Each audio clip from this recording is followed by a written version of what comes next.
Hello, today we're going to read Dragon Masters 1, Rise of the Earth Dragon, Chapter 9 to Chapter 10. Chapter 9, Whispers. And that is how to shine a dragon's scales. Griff was saying later that week. Remember, brush one scale at a time. No shortcuts. Rory sighed. When can we go out again? Drake was glad Rory had asked. They had been stuck in the training room for 3 days.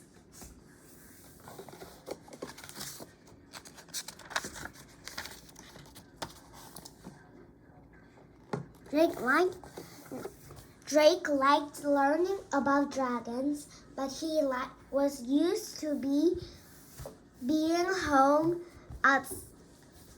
outside all day, every day on his farm back home. He was starting to forget what the sun looked like.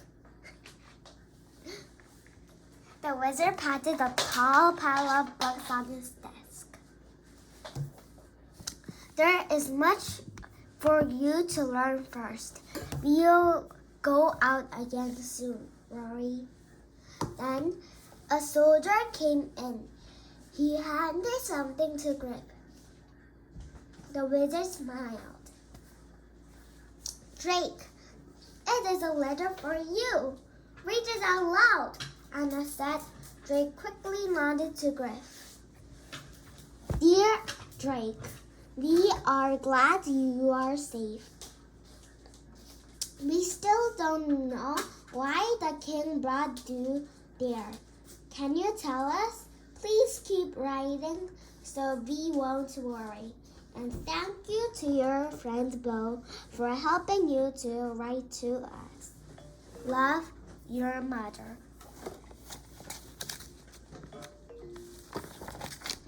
Your mother sounds nice, Bo said. Drake's eyes started to burn. He held back his tears. Thanks. May I send another letter to tell her about the dragons? You must not say anything about the dragons. The king's secret must be kept. The wizard stood up. Now it is time to shine your dragons. Let us go. As they were leaving the training room, Rory ran over to Anna. She started whispering to her. Drake kept an eye on Rory as they walked toward the dragon caves. She had a sneaky look on her face. He thought, what are she and Anna up to?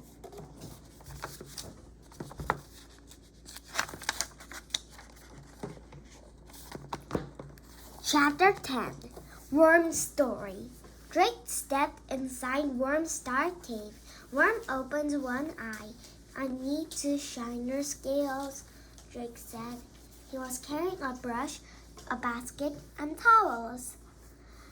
Drake looked at Worm's brown scales. They're not shiny, he said, but I cleaned them anyway. Drake was still getting used to being around Worm. The dragon's head was as big as Drake. Worm could swallow Drake in one gulp if he wanted to. But something about Worm made Drake feel peaceful. Drake gently brushed one of Worm's scales. The big dragon made a sound low in his throat. Worm smiled and closed his eyes.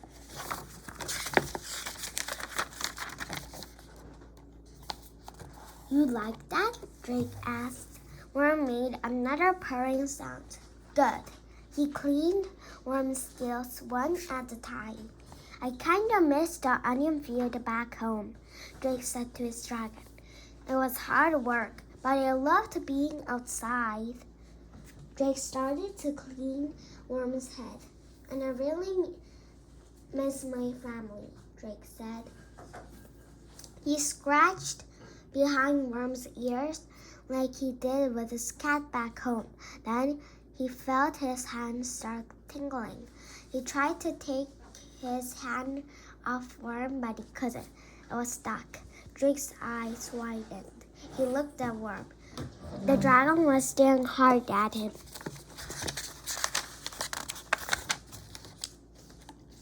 Pictures popped into Drake's head. He saw the cave from his nightmare.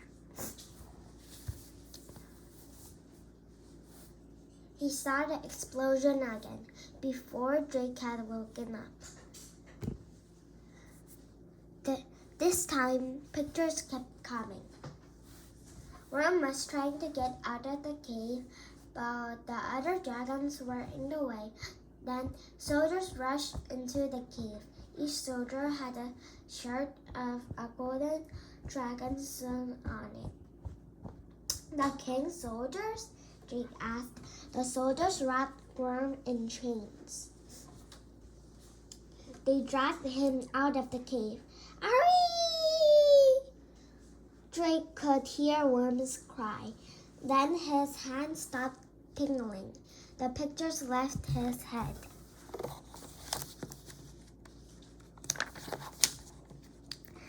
Drake looked at Worm. Did that really happen? Did the king's men take you away from your family, just like they took me away from mine? Worm nodded. I'm so sorry, Drake said. He threw his arms around Worm's neck. Worm closed his eyes. All his life, Drake had looked up to King Roland. But why would the king's men treat Worm like a prisoner? Wondered Drake. Maybe he isn't such a good king after all. The end. Bye.